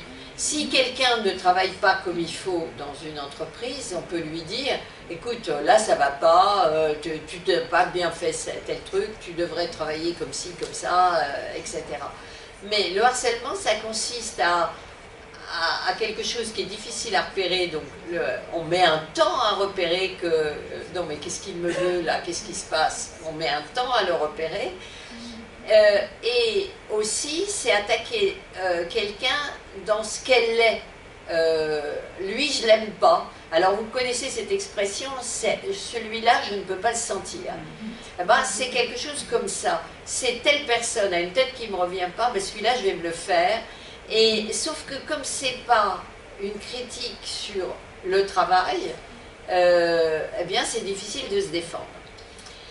Alors, l'avantage de la loi, et c'est pareil au niveau du couple, sur le harcèlement moral dans le couple, c'est que maintenant, il y a des comportements qui sont sanctionnables.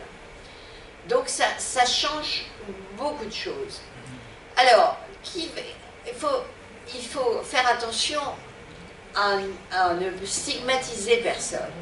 Ceux qui vont harceler ne sont pas que des pervers narcissiques. Même si dans mon premier livre, je mettais l'accent là-dessus.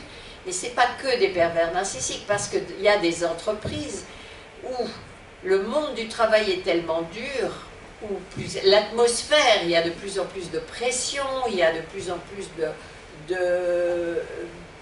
un langage managérial qui vous amène à plus savoir où vous en êtes.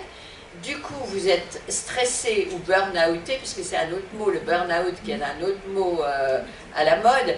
Eh bien, vous pouvez mettre la pression à votre subordonné ou votre collègue sans avoir l'intention de le faire. Et ça, c'est quand même du harcèlement, mais c'est pas la même chose, le harcèlement pervers et du harcèlement parce qu'on crise et on met la pression à quelqu'un d'autre. Mais en ce qui concerne les méthodes managériales, il y a quand même quelque chose qui n'est pas rien, c'est quand même le procès de France Télécom, qui a quand même montré que des méthodes de management, maintenant il y a le management, le management peut être reconnu comme du harcèlement moral, les méthodes de management peuvent être reconnues comme du harcèlement moral, mais avec France Télécom, il y a aussi du harcèlement institutionnel. C'est comme ça, il y a trop de personnes, il faut qu'on se débarrasse d'un certain nombre de personnes, on met en place des stratégies organisationnelles pour que les gens partent. Donc on a cet exemple-là, ça veut dire que quand même beaucoup de choses ont changé. Alors, pour revenir à votre question sur qui sont les victimes, moi, ce que je pourrais dire, c'est que dans le harcèlement, potentiellement, on peut tous être victimes. Et si le harcèlement est très pervers, le harceleur, il va trouver votre faille. Et on a tous des failles. On a tous un point faible. Alors le point faible, il est souvent du registre de la défaillance de narcissisme. En fait, souvent, c'est deux narcissismes qui s'opposent. Le narcissisme fragile, manque de confiance en soi de l'un, et le même narcissisme, manque de confiance en soi de l'autre, mais qui va, pour se rehausser, va écraser l'autre. Parce que c'est souvent comme ça que ça fonctionne. C'est-à-dire, on se rehausse en écrasant quelqu'un. Et donc, ce que je crois, et en tous les cas, c'est ce avec quoi je travaille avec mes patients, ce avec quoi je travaille, c'est d'apprendre aux personnes à reprendre confiance en elles, au fond, qu'une expérience où on a été victime de harcèlement devienne au bout du compte quelque chose de positif. Je vous prends un exemple. Tiens, J'aime bien prendre des exemples que je peux citer là, parce que ça vient de se régler en justice. Enfin, pas tout à fait en justice, mais ça vient de se régler. Une personne travaillant m'a été adressée par quelqu'un que je connais, une personne qui travaillait dans une collectivité territoriale et qui a pris la direction d'un service, voilà. Et c'est dans une collectivité territoriale, elle était directrice et il y avait une présidente qui était élue par un conseil d'administration local.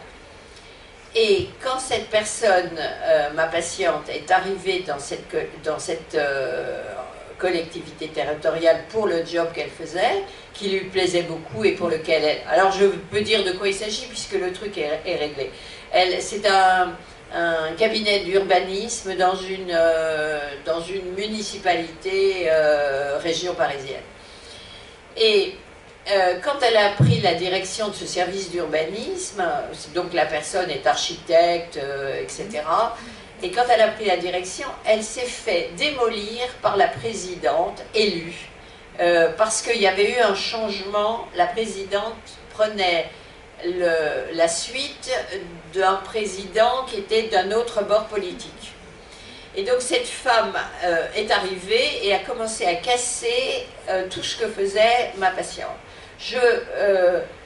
Pour vous le faire un peu bref, ma patiente a commencé à se remettre en question, à vouloir faire mieux, à s'épuiser, à essayer de se justifier. Et plus elle se justifiait, et plus elle s'enfonçait. Jusqu'au jour où on me l'a adressée et elle craquait complètement, elle était en dépression, elle pleurait, elle avait perdu confiance en elle, et elle se disait « je ne vais jamais y arriver ».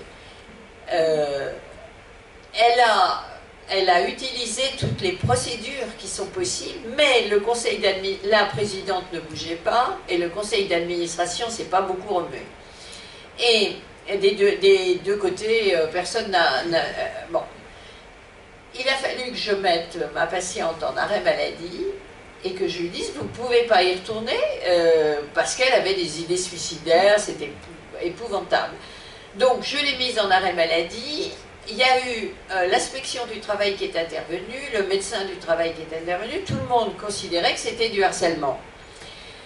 Mais l'autre continuait à faire ma patiente étant en arrêt maladie, elle a fait le même harcèlement sur l'équipe qui faisait comme il pouvait. L'équipe en question, au fur et à mesure, ils tombaient tous malades. Il y a eu un audit qui a été fait qui a montré que c'était n'importe quoi. Donc tout était franchement catastrophique. Et il y a eu un jugement au prud'homme qui a confirmé que c'était du harcèlement. Et la présidente en question, le prud'homme a dit, pour savoir le montant du préjudice, on va faire une médiation. Et là, la médiatrice a été très très fine, parce qu'elle a demandé, au début de la médiation, elle a dit, bah, présentez-vous pour qu'on sache un peu qui vous êtes. Alors, ma patiente a dit, voilà, je suis architecte, diplômée de tel truc, j'ai fait tel truc, avant j'ai travaillé, etc.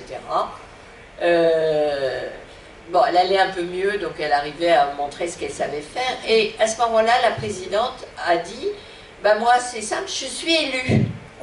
Alors la médiatrice lui a dit, mais attendez, vous êtes élue, mais vous avez fait quelque chose avant. Non, je suis élue. Alors, oui, mais qu'est-ce que vous avez comme études? J'ai fait des études scientifiques. Ah bon, vous avez fait quoi? Ben, j'ai un bac scientifique. Et en fait, on a compris à ce moment-là que cette femme qui est que élue, mais qui est élue et qui fait beaucoup de foin, hein, elle remue beaucoup, elle fait du buzz partout. Cette femme, au fond, supportait pas d'avoir une femme plutôt modeste qui se mettait pas en avant et qu'elle a cassé assez vite et qui du coup s'enfonçait et perdait confiance en elle. Mais en fait, elle l'a cassée parce que cette femme était plus diplômée, mais aussi très compétente et aussi appréciée par les équipes. Elle était, en fait, on a compris après, ce que la présidente ne supportait pas, c'est que cette femme architecte était appréciée de l'équipe qui avait envie de travailler avec elle et qui faisait son éloge. Et ça, c'était insupportable. Et du coup, elle a harcelé, mais elle n'a pas harcelé que ma patiente, elle a harcelé les autres après, parce qu'il fallait cacher son incompétence. Alors le truc est réglé, ça a été reconnu, ça a été chiffré, reconnu comme du harcèlement moral, mais entre-temps, pour dire comment on peut s'en sortir, entre-temps, ma patiente qui a quand même passé je ne sais plus, 1 an et demi en arrêt maladie quand même, et qui franchement était très en difficulté. Moi je lui ai dit, ben, vous n'allez pas rester comme ça, puisque vous êtes en arrêt maladie, on peut demander à la sécurité sociale, on peut demander que vous puissiez faire des études en même temps. Alors vous allez faire quelque chose d'autre. Et du coup, elle a préparé un concours extrêmement difficile. Et je lui ai dit, il faut que ce soit difficile, hein, accrochez-vous. Donc elle prépare un concours et apparemment elle n'a passé que l'écrit pour le moment où elle est reçue. Et elle a un oral à passer et elle sera encore mieux après. Mais ce que je veux dire, c'est que quand on a été victime de harcèlement, il faut que ce soit une opportunité pour rebondir. Et il faut se faire aider pour ça et pas se laisser faire. Une autre question par ici et après là-bas. Monsieur là-haut, après il y aura monsieur là-haut qui... Oui, bonsoir madame, merci. Alors pour revenir un instant sur Trump, finalement vous avez terminé en vous déclarant optimiste, puisqu'il est tellement ridicule. Et en effet, il suffit de penser à sa dernière sortie, celle d'hier. D'hier, oui. Que je ne citerai pas parce que c'est tellement grossier. Il suffit de penser à sa porte-parole qui, encore hier, je crois, a déclaré que les États-Unis sont les meilleurs pays du monde. Okay. C'est textuel. Et vous aviez donc bien raison. Il est tellement ridicule. Mais Hitler et Mussolini, ces pervers narcissiques, ils étaient tellement ridicules. Et il suffit de regarder certains films les concernant. Et alors? Ah oui, non mais je suis d'accord avec vous. Je voulais terminer sur une note optimiste, mais j'espère que ça va faire réagir. Mais c'est pas si sûr. Ça dépend si nous tous, entre autres là au niveau européen, si on va réagir, mais effectivement, quelqu'un comme ça fait des dégâts considérables. Oui, je suis d'accord avec vous, là, c'est... Oui, je vais être assez rapide. D'abord, le livre d'Eren Weg, La fatigue d'être soi, est un livre remarquable, qui a donc été prémonitoire en 1998 et a fait qu'il faut lire. Ensuite, sur l'amnésie de Trump, je pense qu'il a un frère qui s'est suicidé. Ouais, son père disait de lui, c'est un raté, il est conducteur d'avion. Et il est devenu alcoolique, il s'est suicidé. Donc, bon, là, la violence de la famille Trump, elle était pas mal. Ensuite, en troisième lieu, j'ai été frappé par quelque chose quand même de ces nouveaux, qui est lié à tout ce que vous avez souligné sur les réseaux sociaux, c'est la solitude et l'angoisse d'être seul. Et je pense que les gamins, c'est-à-dire les adolescents, sont annexés extrêmement dans une situation de grande fragilité à cause de cela, parce qu'il suffit d'aller dans un bus, on les voit, ils parlent avec eux-mêmes dans leur portable, ils se voient eux-mêmes, mais ils ne voient pas les autres. Et d'ailleurs, ils ont des termes, il faut reprendre les termes des ados, ils sont intéressants. Une fille, par exemple, un garçon, parce que c'est le même tabac, hein, pour moi, je l'ai ghosté. Ah oui, c'est-à-dire qu'il a disparu, c'est un fantôme, il est mort. L'expression est mort. Et je veux dire que là, on pourrait parler un peu d'amour, c'est-à-dire que l'amour, de plus en plus, devient difficile pour ces gamins, parce que ça exige du partage, ça exige de l'échange, ça exige le risque, et ça exige de ne pas considérer l'autre comme un objet, c'est-à-dire un objet manipulable, que l'on peut faire à sa guise, selon son bon plaisir. Donc ça, c'est pour moi du côté d'un versant un peu dépressif que l'on a chez les adolescents. C'est pas pour rien d'ailleurs si beaucoup se suicident. Surtout d'ailleurs beaucoup d'adolescents qui découvrent leur homosexualité. Parce qu'à ce moment-là, ils se trouvent très seuls. Mon père ne veut plus entendre parler de moi. C'est surtout souvent le père pour les garçons. Et je pense qu'à ce moment-là, il y a des tentatives de suicide. Donc je voulais vous remercier pour toutes ces interventions.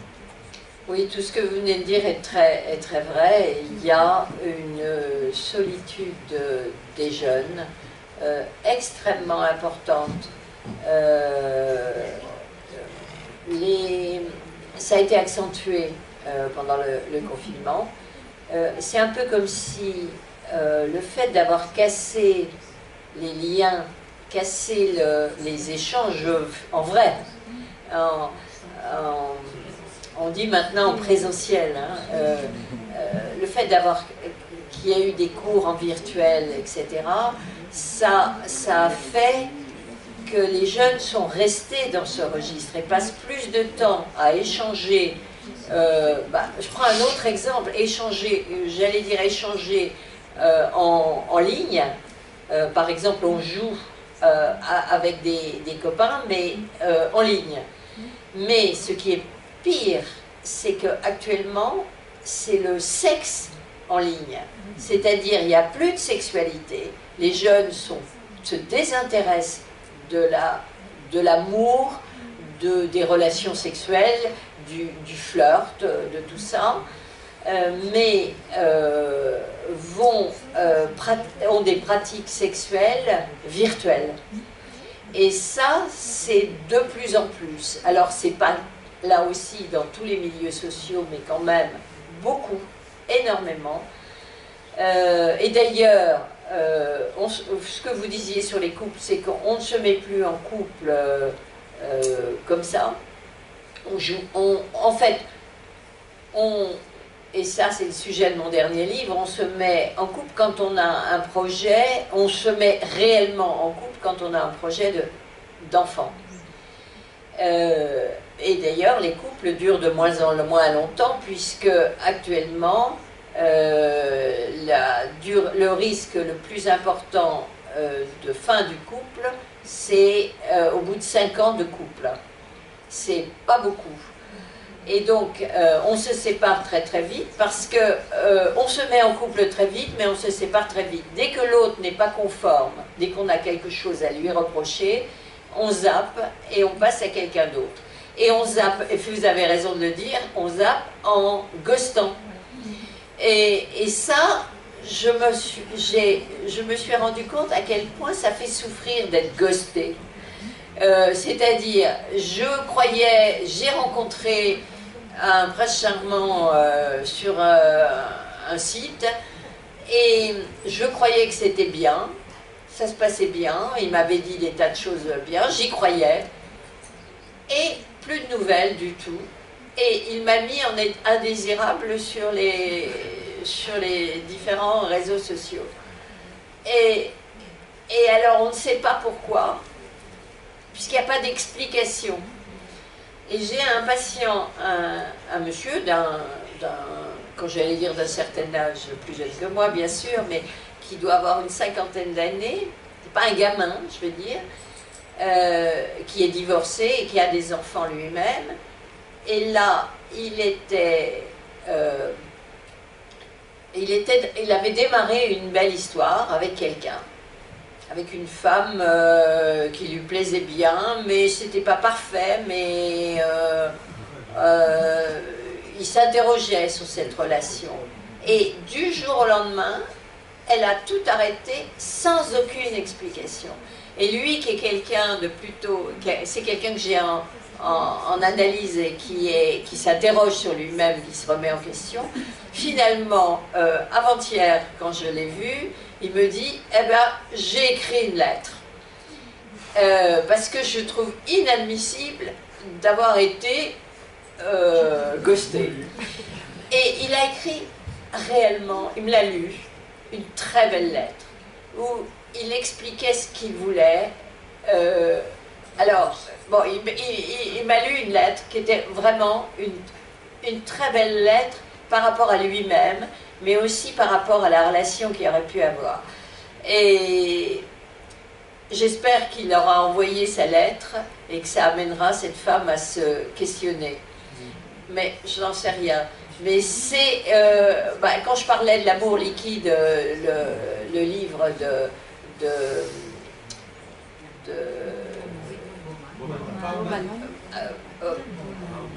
oui, Zygmunt Bauman, oui.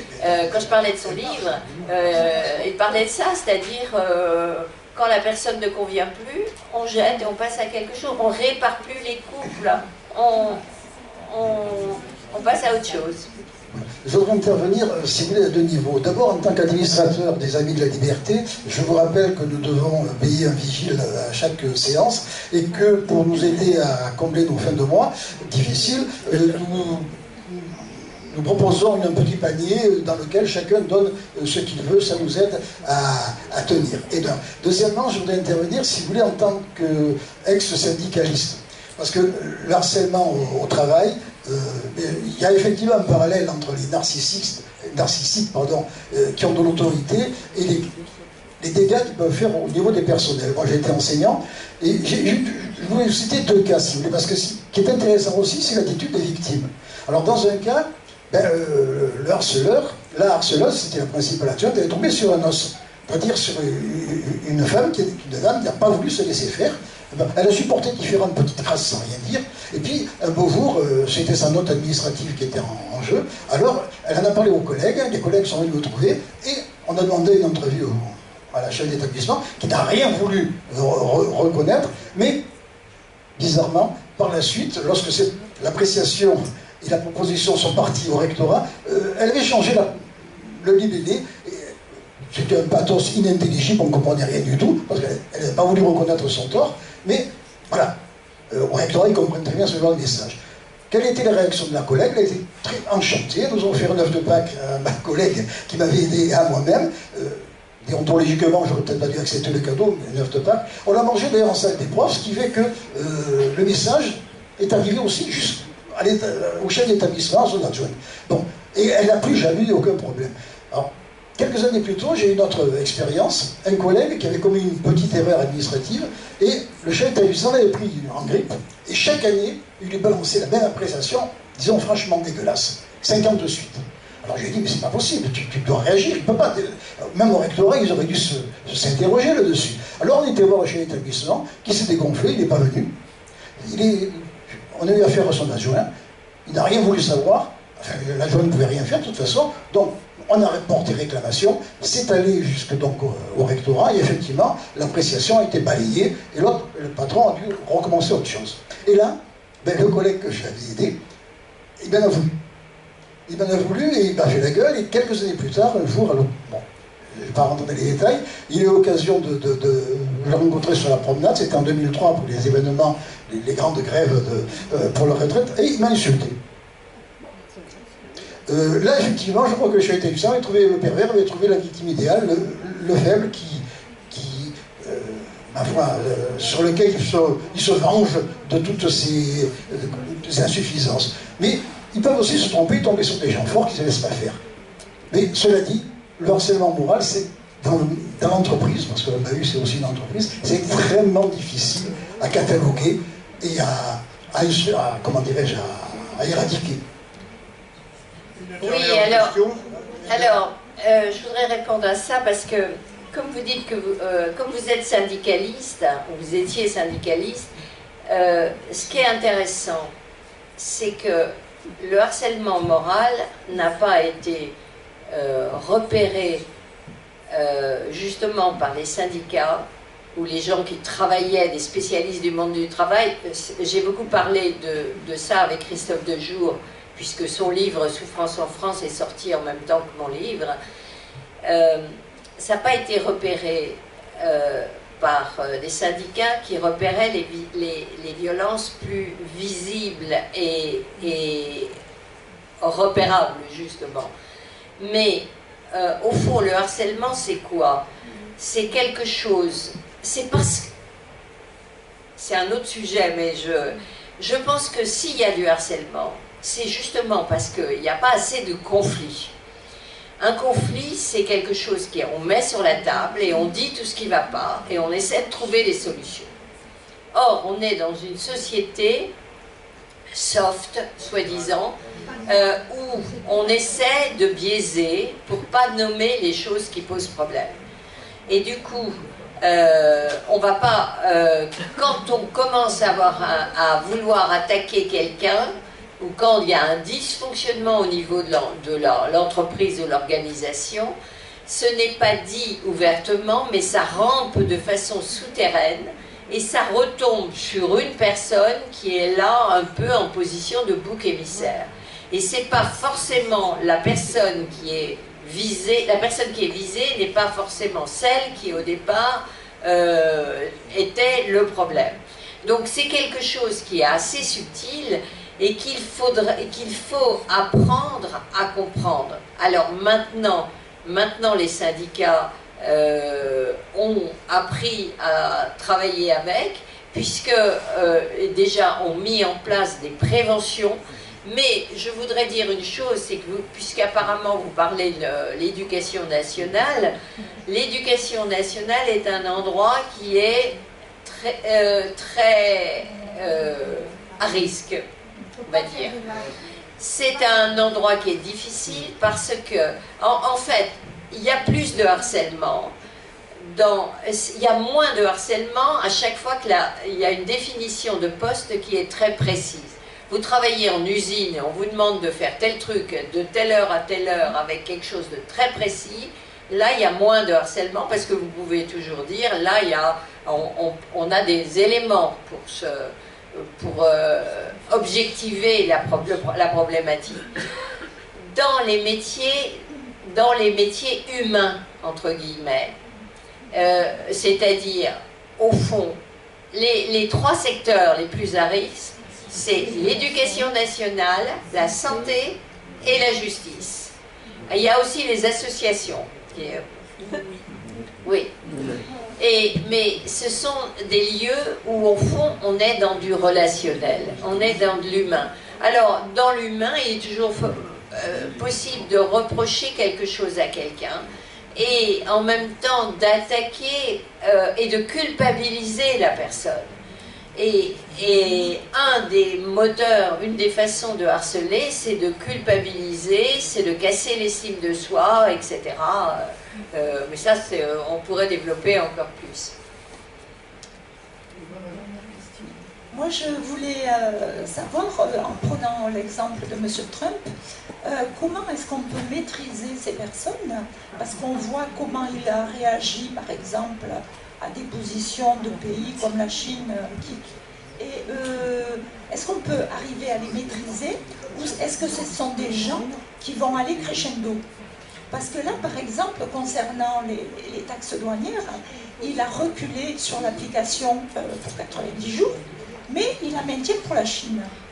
Donc, dans son esprit, est-ce que c'est que, bon, il sait qu'il va se casser le nez, ou est-ce que c'est pour préparer, au contraire, avec un rebond, d'autres attaques? Comment on maîtrise ces gens-là? Non, là vous êtes en train, là ce que vous dites, est-ce qu'il veut faire ceci et faire cela après, ça c'est pas Trump, c'est Poutine ferait ça.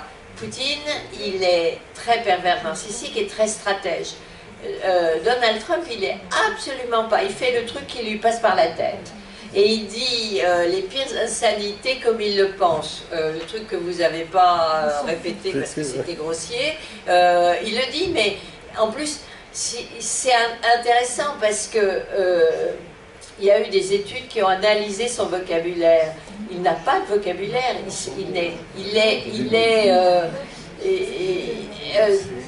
Bon, c'est d'une pauvreté absolue. Donc là, pourquoi il est revenu en arrière partiellement, c'est que quand même, il a pas lui, il pense qu'il a raison, mais on a dû lui dire parce que lors de son premier mandat, si ça n'a pas été si catastrophique que ça, c'est parce que à la Maison Blanche, il y avait des gens cadraient comme ils pouvaient.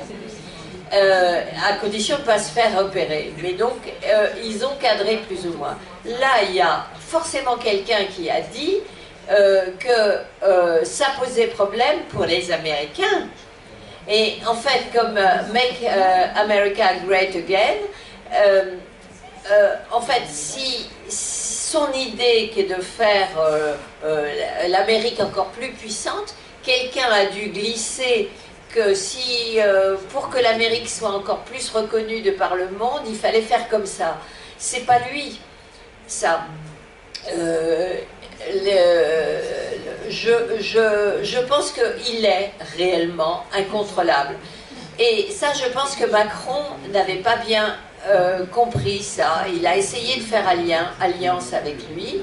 Et il s'est fait épousseter la main, on lui a serré la main en lui broyant la main et on lui a retiré des poussières sur sa veste pour montrer t'es un petit gamin, etc. Et non, je pense qu'il est réellement incontrôlable. Je vais vous dire, moi j'ai rencontré dans ma patientèle, j'ai rencontré quelques-uns, pas à ce degré-là, hein, mais j'en ai rencontré quelques-uns. Je pense à une que j'ai rencontrée qui malheureusement est décédée depuis, mais elle a foutu le bazar partout où elle passait, elle foutait le bazar parce que elle faisait le truc qui lui passait par la tête pour être la plus belle, la plus performante, etc. Elle a eu une fin de vie dramatique parce que plus personne ne voulait s'occuper d'elle.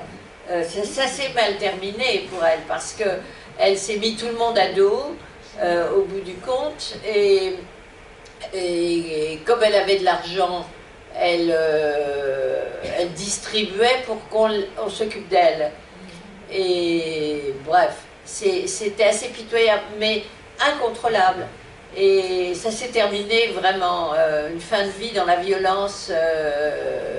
Alors Trump, tant qu'il a de l'argent, mais il faut savoir que là, il ne reconnaît jamais ses échecs, mais il les raconte comme étant des victoires. Il a fait faillite plusieurs fois, mais des vraies faillites. Mais il a réussi. Alors il a vendu un certain nombre de ses biens, il était obligé de les vendre, mais il le raconte comme étant une stratégie. Mais c'est lui qui raconte que c'est une stratégie. Dans la réalité, il a claqué, et il n'est pas si riche qu'il le dit, mais du coup, comme il fallait le rattraper, les banques ont quand même suivi pour éviter que ce soit pire. Donc c'est passionnant. Alors pour en venir, puisque je parlais de narcissisme et de Trump, il y a eu des caricatures qui ont été faites de Trump comme un gros bébé avec des couches qui jouait, je ne sais pas si vous les avez vus, qui jouait au ballon, et le ballon c'était le monde. Hein. Donc, non, je pense qu'il il fait vraiment n'importe quoi. Mais alors, qu'il fasse n'importe quoi, c'est une chose. Mais comment vont réagir les différents pays, ça c'est autre chose. Eh bien, nous remercions le docteur Régulier.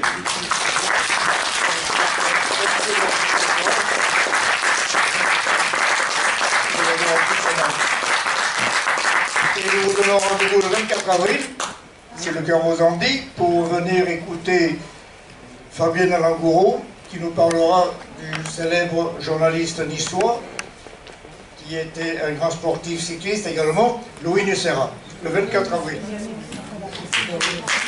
Et n'oubliez pas, le 22 mai, avec Bertrand Badi, le spécialiste des relations internationales, professeur à Sciences Po à Paris.